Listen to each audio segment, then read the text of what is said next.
저압식과 고압식의 비교입니다. 여기서 저압식, 고압식이라고 했는데 압력이 언제 낮아요? 언제 높아요? 이산화탄소 저장 용기는 양에 따라서 압력이 결정되는 게 아니고요. 저장 용기 내부의 온도에 따른 전기 압력에 의해서 결정이 됩니다. 그래서 얘는 낮은 이유는 온도 때문이에요. 마이너스 18도씨 이니까 저압이 되는 거예요. 얘는 마이너스 18도씨를 안 만들고 그냥 상온이니까 고압이 되는 거예요. 그래서 21도씨일 때는 6.0메가파스칼이잖아요. 20도씨일 때는 5.9메가파스칼, 15도씨일 때는 5.3메가파스칼. 저는 이 세 가지 수치를 외우고 있는데 10도씨일 때는 5.3보다 좀 낮아지겠죠. 그죠? 이 고압식은 자동 냉동 장치가 없으니까 왔다 갔다 하는 거고요. 얘는 노력을 합니다. 마이너스 18도씨를 맞추려고 노력을 해요. 노력을 하지만 약간 왔다 갔다 할 수 있잖아요. 그래서 얼마요? 요거보다 0.2 낮은 1.9, 요거보다 0.2 높은 2.3. 그래서 2.3 넘어가면 이상하다, 경보. 1.9 이하면 밑으로 내려갔다 그러면 또 경보. 그래서 2.1 플러스 마이너스 0.2 사이가 정상이고요. 넘어가면 비정상이니까 경보. 이렇게 되는 겁니다. 그래서 여기 써놨죠. 2.1 플러스 마이너스 0.2 이런 식으로. 압력 경보 장치. 이 압력 경보 장치는 결국은 울렸다 그러면 뭐가 고장이 난 거예요? 자동 냉동 장치가 고장이 난 겁니다. 충전비는 정의가 어떻게 됩니까? 용기의 내용적과 소화약재 중량가의 비입니다. 리터 퍼 킬로그램이라는 단위가 실제 있어요. 일반적으로 생략해서도 사용을 하죠. 안전밸브 내압심 압력의 0.64에서 0.8배, 봉판 0.8에서 내압심 압력, 분사이드 방사 압력 1.05, 2.1.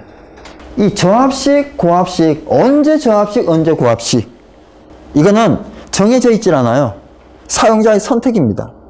약재량이 적을 때는 얘가 경제적이에요. 약재량이 많을 때는 얘가 경제적입니다.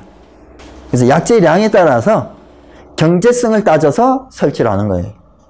얘는 큰 탱크에 이산화탄소가 들어가 있는 거고요. 얘는 조그만한 용기에 몇 리터? 보통 이제 68리터 많이 사용하는데 68리터짜리를 막 이렇게 따닥따닥 설치를 하는 거고 크게 하나를 설치하는 거예요. 고압식과 저압식에 강간, 동간, 1차, 2차, 부속 충전비 다시 한번 써봤어요. 충전비의 정의. 이것을 이제 분수로 쓸 때는 소화액체 중량 분의 저장 용기의 내용적 이렇게 하는데 이걸 그냥 한 줄로 쭉 읽을 때는 저장 용기의 내용적과 소화약재 중량가의 비 이렇게 읽습니다. 자, 이산화탄소 소화약재의 저장량 말이 필요 없죠? 외워야죠. 그죠? 최적 곱하기 이 수치 해서 이 값이 아니면 일단 이 값으로 고치고 나서 보존개수를 곱하고 더하기 개구부 면적 이렇게. 예를 들어서 100세제곱미터다. 그러면 100세제곱미터 곱하기 0.9 이 값보다 크잖아요. 90kg이니까. 그러면 90 곱하기 보존개수 더하기 이렇게 진행하면 돼요. 근데 계산한 값이 이 값보다 작았어요. 그러면 이 값 곱하기 보존개수 더하기 개구부 면적 곱하기 5 이렇게 진행을 하는 거예요. 신부하재 방호액 최저 곱하기 이 값 더하기 이거. 그럼 이거는 뭐냐? 약재량 계산에 전혀 관계가 없어요. 약재량 계산에 관계를 하지 않습니다. 이만큼 방출이 되면 이러한 농도가 된다라는 의미예요. 얘는 고체, 액체, 기체 가연물 중에 무슨 가연물이에요? 고체 가연물이죠. 표면화재는 기체와 액체 가연물, 신부화재는 고체 가연물 이렇게 구분을 하시면 됩니다. 자, 국소 방출 방식, 면적식 표면적 곱하기 13 곱하기 고압식은 1.4, 저압식은 1.1인데요. 표면적이 왔다 갔다 하게 되면 계산하기 어렵잖아요. 그래서 표면적이 막 변동이 있다 그러면 이걸로 안 하는 거예요. 표면적이 고정되어 있다 한 면에 한정돼 있다. 윗면이 개방된 용기다. 이러면 이제 요거. 그렇지 않으면 표면적을 계산하기가 힘들다 그러면 이 방식이요. 그래서 얘는 면적식, 면적을 알면 면적식, 면적을 모르면 용적식. 이렇게 이제 구분이 되는 거예요. 방호 공간의 최저 곱하기 8-6 라지 A분의 스몰 a 곱하기 1.4, 1.1 고합식, 저합식 8-6, 8-6 정해져 있는 거예요. 방호 공간이 뭐냐? 방호 대상물의 각 부분으로부터 0.6m 거리에 따라 둘러싸인 공간 0.6m 스몰 a인데요. 방호 대상물 주위에 설치된 주위에와 설치된 사이에 이런 말을 삽입해 주세요. 실제로 방호 대상물 주위에 얼마나 이격돼 있어서 저기 뭐 10m, 20m, 100m 있는 것도 실제로 설치된 벽이냐? 아니에요. 0.6m 안에 설치되어 있는 0.6m 미만에 설치되어 있는 얼마나 주위에 0.6m 미만에 실제로 설치된 이런 의미를 알고 있어야 돼요. 자, 라지 A는요. 방호 공간의 벽 면적의 합계. 그럼 벽이면 몇 면이겠어요? 4면입니다. 4면. 자, 호스릴 개수 곱하기 90인데요. 저는 이제 옛날에 기사 때 이렇게 외웠어요. 개당 90, 분당 60. 60kg per 분. 이런 수치가 또 있어요. 분당 60. 그래서 개당 90, 분당 60. 자, 배관내 유량 시간인데요. 1분, 7분, 2분, 30초. 대단히 복잡한 게 CO2예요. 하루는 엄청나게 간단해요. 모두 다 10초예요. 그리고 분말도 엄청나게 간단해요. 모두 다 30초예요. 자, 얘는요. 7분 내에 2분 내에 설계 농도의 30% 이런 말이 있어요. 둘 다를 동시 만족을 해야 돼요. 그래서 둘 다를 동시 만족하는 것은 둘 중 큰 값이에요. 자, 설계 농도 30%일 경우 조금 전에 이게 0.673을 곱했는데 이 0.673은 이렇게 나온 거예요. 2.304 로그 가로 100만 C분의 100 곱하기 S분의 1. 여기에 0.53 여기 0.53이 뭐냐? 10도씨 1대 이산화탄소의 비체적이에요. 비체적은 공식이 어떻게 되죠? RT분의 PM은 밀도 계산식이고요. PM분의 RT는 비체적 계산이거든요. PM, P는 뭐 나와요? 1기압, 1atm. M은요, CO2니까 44. RT, R은요, 0.082. T는요, 10 플러스 273.15. 그러면 약 0.53이 나와요. 과학 배출구, CO2, 그리고 IG541일 때, 이걸 보면 약재들 다 마다에 압력 배출구 구하는 공식이 다 다르다?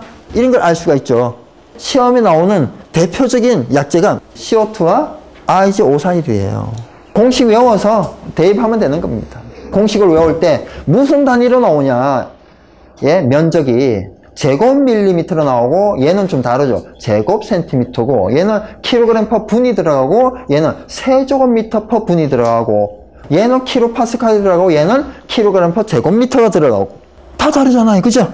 모든 공식을 외울 때 정확하게 무슨 단위가 들어가는지. 액화 이산화탄소로부터 증발되는 증발량인데요.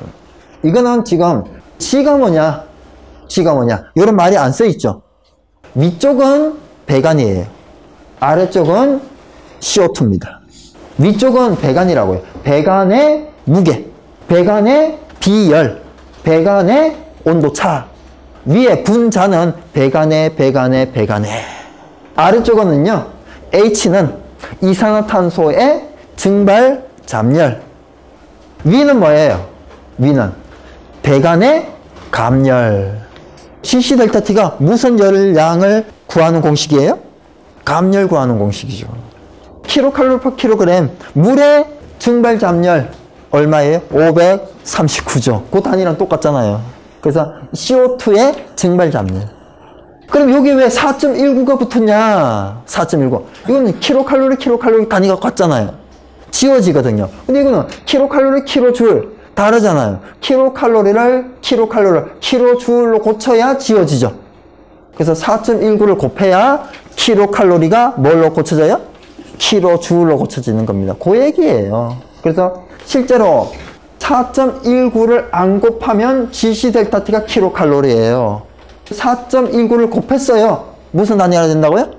킬로줄 단위가 되는데 여하튼 의미를 이렇게 쓰긴 했어요. 그래서 GC 델타 T가 계산을 했을 때 킬로칼로리 단위고 H가 킬로줄일 때 4.19가 있어야 되는 이런 의미예요. 반대로요. 얘가 킬로줄이고 얘가 킬로칼로리다 그러면 4.19가 어디 붙어야 돼요? 밑에 붙어야 돼요. 킬로줄이다 그러면 4.19는 없어집니다. 단위가 똑같으면 4.19 필요하지 않고요. 단위가 다르면 4.19가 필요한데 이거는 위에 붙을 수도 있고 밑에 붙을 수도 있다. 짜잔! 청정 소화약제 소화설비인데요. 제가 약제 편 할 때도 이 편은 어떻게 얘기를 했어요? 진짜 중요합니다. 그죠? 네, 이런 얘기를 했죠? 넘어갑니다.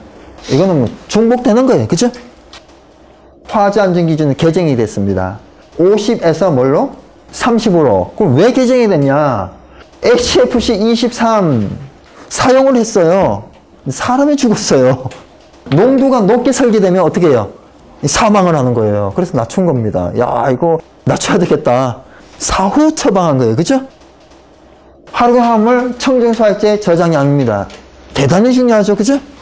S분의 V 곱하기 100만 C분의 C인데 C가 뭐예요? 설계 농도입니다. V가 뭐예요? 구역의 최적입니다. S가 뭐예요? 소화약제별 선형 상수인데 K1 더하기 K2 곱하기 T 단위가 뭐예요? 비체적 단위거든요. 그래서 이 S는 소화약제별 선형 상수라는 의미가 하나 있고 또 다른 의미가 한 개 더 있어요. 몇 도씨일 때에 T도씨일 때에 비체적입니다. 그럼 계산법이요. K1 더하기 K2 곱하기 T의 계산법도 있지만 PM분의 RT의 계산도 가능해요. 그래서 K1 더하기 K2 곱하기 T 계산법 1, 계산법 2는요. PM분의 RT. 이 수치를 다 외울 수는 없잖아요. 의미를 알면 좀 비슷하게 산출할 수 있어요. K1은 22.4 나누기 분자량. K2는 K1 나누기 273.15. T가 뭐라고요? 최소 예상 온도예요. 평균 최대 아니고 최소 예상 온도. 그럼 왜 T가 최소일까요? 평균 최대일 때보다 최소 온도일 때 온도가 낮아요. 그러면 비체적이 어떻게 돼요? 작아집니다. 비체적이 작아졌어요. S가 작아지잖아요. S가 작아졌어요. W는 어떻게 돼요? 커지죠. 그래서 온도가 낮으면 낮을수록 약제가 더 많이 필요하거든요. 더 큰 값으로 계산이 되거든요. 그래서 큰 값은 작은 값을 포함하잖아요. 그죠? 그래서 온도가 높은 때보다 낮은 때 이 값이 크기 때문에 낮은 것을 넣어줘야 된다. 그래서 T는 최소다. 자, 설계 농도는 소화 농도 같은 말이 소염 농도, 소화 농도의 안전계수 요 외워야 돼요. A급은 1.2, B급은 1.3. 외국책 이렇게 보면 발전기실의 화재는 케이블 등의 화재가 주니까 A급으로 취급한다. 이런 말이 있어요. 연료가 경유인 발전기실이다. 약제량을 계산해라.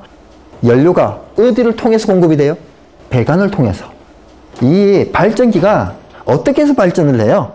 자동차를 가지고 돌려요. 바퀴가 돌아가잖아요. 그걸 이용해 가지고 전기를 만들어낸다고요. 엔진으로 뭔가를 돌린다고요. 그러면 엔진 안에 연료가, 그죠? 그러면 이게 발전기가 기름 화재예요? 노출이 안 돼 있는데 기름이? 경유 저장실은 뭐예요? 당연히 B급 화재죠. 근데 배관 안에 밀폐가 돼 있잖아요. 엔진 안에. 그럼 기름이 타요? 화재가 났을 때 기름이 막 바닥에 해가지고 물을 뿌렸을 때 기름이 막 둥둥 떠. 이게 이제 유류 화재거든요. 그래서 외국은 발전기실 화재를 A급 화재로 놓고, 그죠? 불활성 가스, 청정 소화약제 저장 반드시 외워야 돼요. 공단 최적당 더해진 소화약제 부피, 소화약제별 선형 상수인데 요 의미는 똑같아요. K1, K2는 22.4 나누기 분자량. 그리고 K1 나누기 273.15. 의미는 똑같고요. 근데 여기는 이제 한 개 더 추가된 게 있죠. 예, VS라는 거. 이 VS가 몇 도씨 1대의 비체적이에요? 20도씨 1대의 비체적이죠. 그죠? 그러면 S가 T인데 최소 예상 온도가 조건이 20도다. 그러면 얘가 20도, 얘도 20도니까 VS하고 뭐가 같아져요?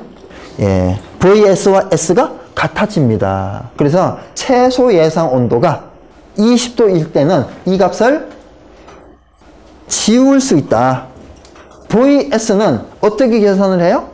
RT분의 PM은 밀도니까 PM분의 RT 해서 계산하는 방법 1번. 그리고 또 하나 K1 더하기 K2 곱하기 20. 두 번째 계산법. 이렇게 계산법이 두 가지씩 있다는 걸 아는 사람은 많지 않아요.